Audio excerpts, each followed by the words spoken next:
se cumplen 24 horas de que el narcotraficante Joaquín Guzmán Loera, alias el Chapo Guzmán, se escapara de la cárcel, no de cualquier cárcel, sino nada menos que del penal de máxima seguridad de Puente Grande, Jalisco. I wasn't shocked to think that he could get out. I knew how the apparatus for corruption was so ripe. The early 2000s, the stars align in favor of Sinaloa. They're able to get the right people on the take in the Fox administration. They were able to guarantee a certain level of protection and also get the government to go after rival organizations like the Tijuana cartel. This morning, Mexican government authorities captured Benjamin Ariana Felix. It basically opened up a huge new opportunity for Guzman. He went back to his home turf, to the mountains of Sinaloa and Durango, and he grew in importance to become probably the most prominent figure in Mexican organized crime during that decade.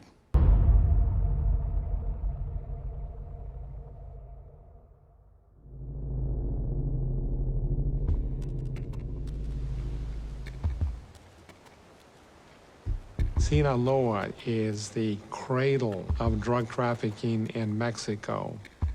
It's like what Sicily is to Italian organized crime.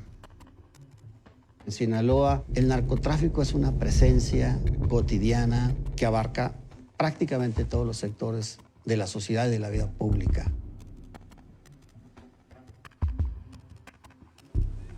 En la sierra hay un fenómeno. La gente, desde pequeños, su modus vivendi es a base de la marihuana y de la amapola. Ese negocio, traemos los sinaloenses arraigado en la cultura. La gente de la sierra no lo ve como delito. It is a very isolated area, controlled by the federal government in that area of Mexico has always been very tenuous. Cuando el Chapo Guzmán se escapa, él va y se esconde ahí, donde podía sentirse tranquilo y seguro.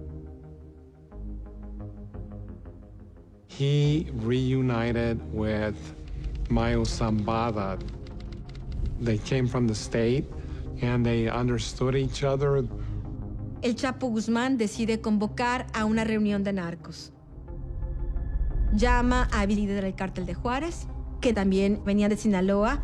Convoca a Ismael en Mayo Zambada, que tenía Sonora y Sinaloa, junto con los Beltrán Leiva, que eran primos de El Chapo Guzmán. The Beltrán Leiva brothers were very prominent in keeping him in the business while he was in prison in Puente Grande. Y en esa reunión, lo que deciden es hagamos una gran federación de carteles. Compartimos nuestros territorios, compartimos nuestros contactos con quienes producen la droga en Colombia, en Bolivia y en Perú. Y compartimos nuestros contactos con quienes distribuyen la droga en Estados Unidos y otras partes del mundo. Y hacemos un gran consorcio de tráfico de drogas en el mundo. Durante los 6 años de Fox, el Chapo Guzmán se dedicó a crecer su organización, a coaligarse sobre todo con los narcos de Sinaloa, que eran la mayoría de sus viejos amigos. Methamphetamine was beginning to really take control in 2005. The Combat Meth Act was passed here in the United States, outlawing pseudoephedrine and ephedrine. That gave the cartels, particularly Sinaloa, the market. They innovated in some ways of moving drugs into the U.S. This is the golden era of the tunnels. If you took a giant knife along the 2,000-mile U.S.-Mexico border and you cut it, it would look like a block of Swiss cheese. It would be riddled with tunnels, and most of those tunnels belong to the Sinaloa cartel.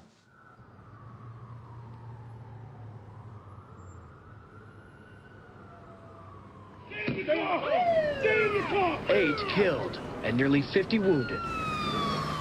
That was a recent weekend in Chicago. Homicides are up over 50% compared to last year. Hands on top of your head, now go around to the back. With nearly 70,000 members, Chicago is the most gang-populated city in America. And I got to tell you, Chicago's become a hub for a number of the major cartels It's our job to identify and attack those organizations. We're attacking at the highest possible level, even if that takes us to Mexico. Put your hands behind your back. Everybody that was anybody in the law enforcement community knew that the amount of narcotics that was hitting the street of Chicago, that was what underpinned the violence in the gangs, was a result of Chapo Guzman's distribution of narcotics into Chicago. Chicago is such an important hub for Sinaloa for a number of reasons. First of all, it's availability for transport. The interstate highways, the rail, the trucking, even air travel. It's situated in the middle of the country. And I also think the strength of the street gangs were a real business opportunity that Chapo recognized and that Sinaloa really exploited. The investigation starts right on the corner. We started buying heroin from some guy by the name of Chris Baines. So then we started to intercept Chris Baines' phone, and that took us to a gentleman by the name of Michael King, a pretty sizable mid-level distributor. We ended up spinning our phone up onto Michael, and during the course of that, we intercepted the Flores boys. Not necessarily knowing who they were at the time, but when we arrested Michael King, he was more than happy to tell us in exchange for some time off his sentence. The Flores twins are the largest dope dealers ever to exist in the city of Chicago. They had customers throughout the Midwest, and that was Chapo's plan for them.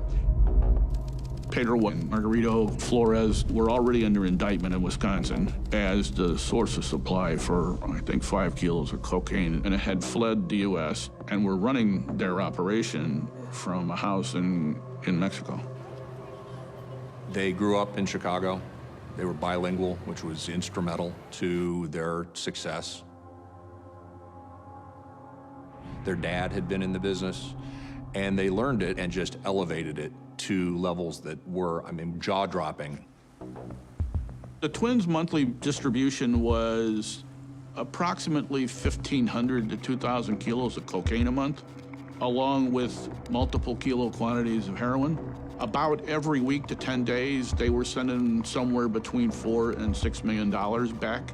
Their stature started to rise within the cartel, to the point where they ultimately had meetings with Chapo and other cartel leaders. Not everyone can get an audience with Chapo in the mountains of Sinaloa, but there were occasions where each brother did meet face-to-face with Chapo. Without the twins, we never get a chance to make this case. Then guys like Chapo Guzman never see the inside of a U.S. courtroom.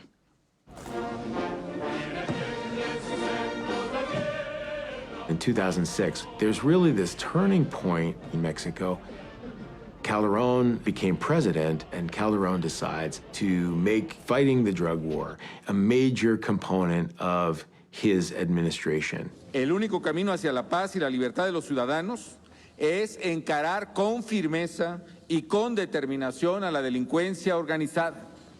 There was a moment when I took office when the power of the criminals were growing dramatically and the power of the state itself through the law enforcement agencies and its institutions was decreasing dramatically. I decided and announced to establish as a priority the rule of law. The American market is the biggest market for drugs. It was important to get the real cooperation of the United States. Hemos tenido una conversación muy enriquecedora con el presidente Bush. Nuestro propósito común es fortalecer la relación bilateral entre México y Estados Unidos. Calderon, with the staunch support of the U.S., decides to launch a so-called kingpin strategy. He decides to go after the heads of the major criminal organizations. Chapo was the most visible leader of the most important or the biggest organization. So we allocated with the Americans a lot of resources to capture him. We had 2 assaults on Chapo Guzman. One was when he got married to Emma Coronel. El Chapo Guzmán conoce a Emma Coronel cuando ella tenía 17 años en Durango.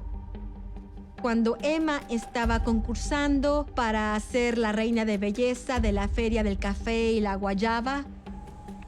We knew the location of the ranch where the wedding had taken place. We launched several helicopters belonging to the Mexican military. There were about 40 to 50 individuals that jumped onto all-terrain vehicles, and they just spread out like cockroaches. Nobody knew which one was Chapo Guzman. When I took office, he had already a lot of control, or access at least, at intelligence. He was able to observe any movement of troops in the region of Sinaloa. El Chapo, working very closely with the Beltrán Leivas, built up a political machine that protected them. They had a number of officials at many levels of government that were providing information and were providing political cover. In early 2008, Alfredo Beltrán Leiva is captured by the Mexican army. Alfredo Beltrán Leiva, alias El Mochomo, junto con sus hermanos, son responsables de las operaciones y seguridad del cártel de Sinaloa, que dirige Joaquín Guzmán Loera. Arturo, his brother, has information that that capture was the result of El Chapo's complicity with the Mexican authorities. Whether that is true or not is still a matter of debate. Ese evento que Arturo Beltrán Leiva entendió como una traición directa del Chapo Guzmán desencadena una guerra feroz.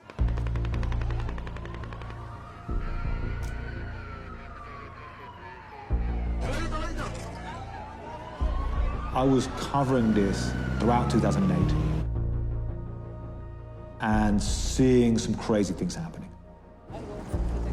In the city of Culiacan, the biggest city in Sinaloa, there would be shootouts in the plazas and people hiding under their tables in restaurants. And there'd be shootouts in like 4 or 5 places in a single day.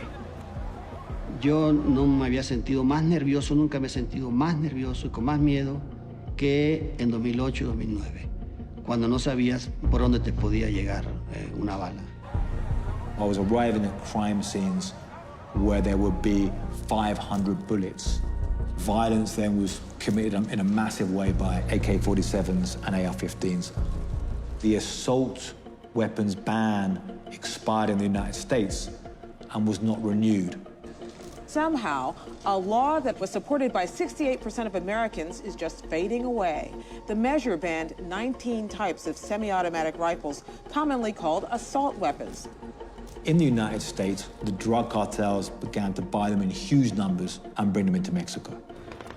It's all-out warfare between criminal organizations and the government, and everybody's toting massive weaponry. By sending troops all over the country and going after top drug traffickers, Calderon actually unleashes this incredible explosion of societal-wide violence. Es importante que los criminales vayan comprendiendo algunas lecciones básicas, ¿no? Que es que en la medida en que se meten con la gente, en esa misma medida la acción del gobierno federal va a ser mucho más drástica y mucho más fuerte.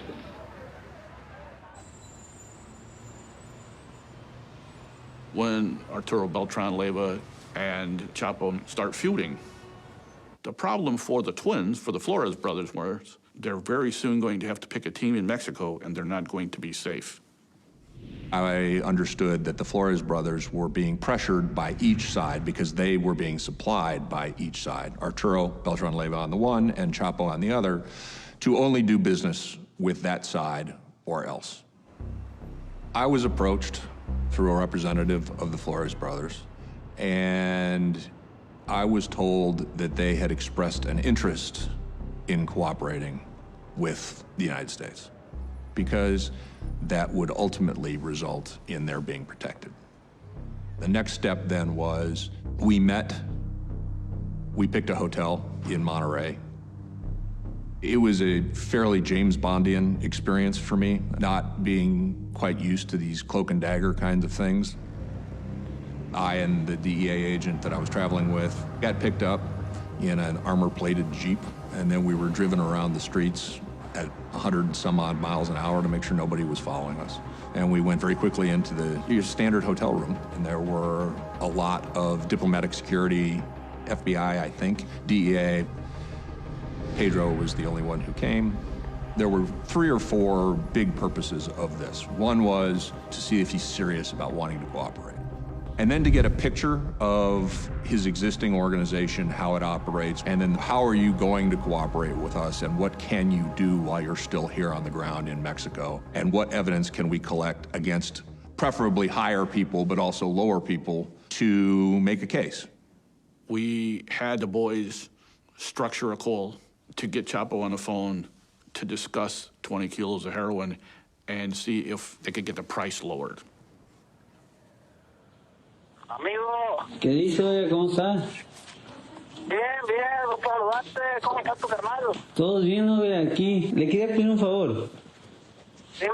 ¿Usted cree que pues lo podemos arreglar? ¿Me puede rebajar unos 5 pesos de esos? ¿A cómo tratamos?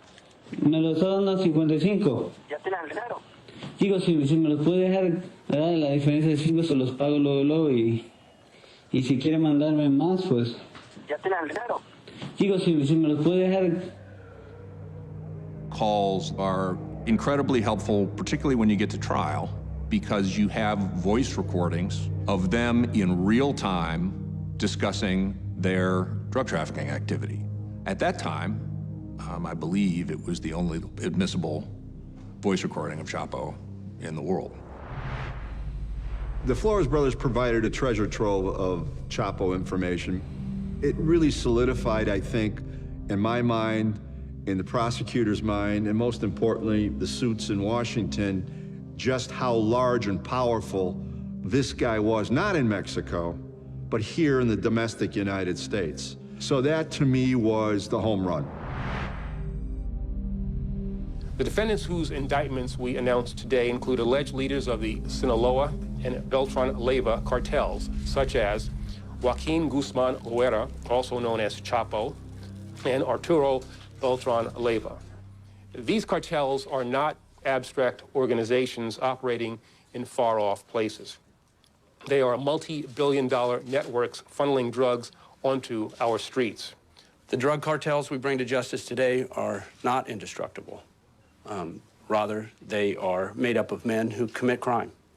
And through these indictments, these men will be left with lives on the run, looking over their shoulders.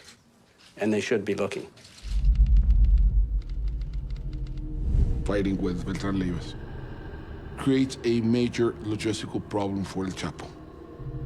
Because the main route up to smuggle drugs into the U.S. was through Sonora, through Nogales, which was controlled by the Beltran Leyva. Suddenly, that route is blocked. So El Chapo takes a bold decision to move simultaneously into Tijuana and into Ciudad Juárez. In Ciudad Juárez, the turf war erupted between Chapo Guzman's faction of the Sinaloan drug trafficking empire and the Juárez cartel.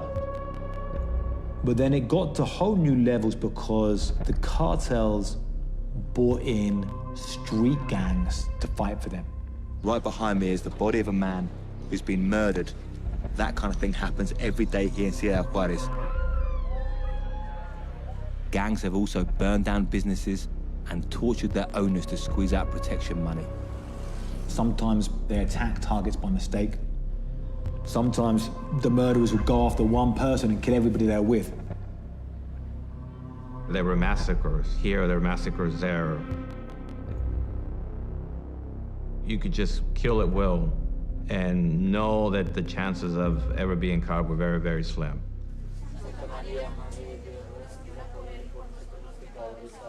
They came to pay their last respects and remember the boys on the block. 6 weeks for students gunned down at a birthday party just down the street. Jesus Segovia was just 15. There were kids who had been playing baseball and they won the tournament. 16 people were killed. This is a Villa Salvarcar massacre. According to authorities, a band of hitmen working for a drug cartel are behind the killings. I had been covering this for decades, and that, to me, was the hardest story I've ever covered. This is a tiny little street, and you're seeing 7, 9 hearses waiting for these coffins. At some houses had 1, 2 coffins. They couldn't afford a funeral home. They're hard-working people who had dreams for their children, for themselves. The pain, the level of despair, the level of vulnerability. You're seeing a trauma as a community. You're looking at real lives destroyed, taken apart here. The bloodshed and extortion rage on, despite more than 10,000 soldiers and police trying to lock the city down.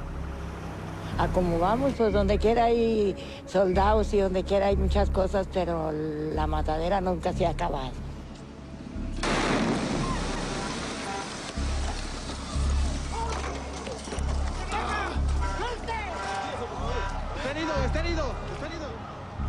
The cartels, their mentality is we can take on the government. We don't respect the government anymore. They become players fighting for the fate of the country. The state was not in control. Several police corporations were completely either eroded by corruption or intimidated by the criminals.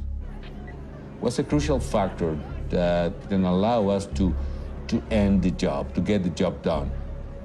Por tu culpa, Felipe Calderón, mataron a los demás, a mi esposo. Me quedé viuda por tu culpa. Hágase justicia. By 2012, you had somewhere around 60,000 people who had died. When the number of disappeared and presumed dead is added, that figure is more than 100,000. The Sinaloa cartel was clearly the dominant criminal organization at that point. Toda esta operación de Felipe Calderón no fue una guerra contra las drogas, fue una guerra a favor del cártel de Sinaloa. That reporter is a liar. We fought all those cartels and groups and with the same force. Lo único que sé es que el Chapo siguió creciendo. Con todo y la guerra fracasada que desató Calderón y se consolidó como el gran capo de este país.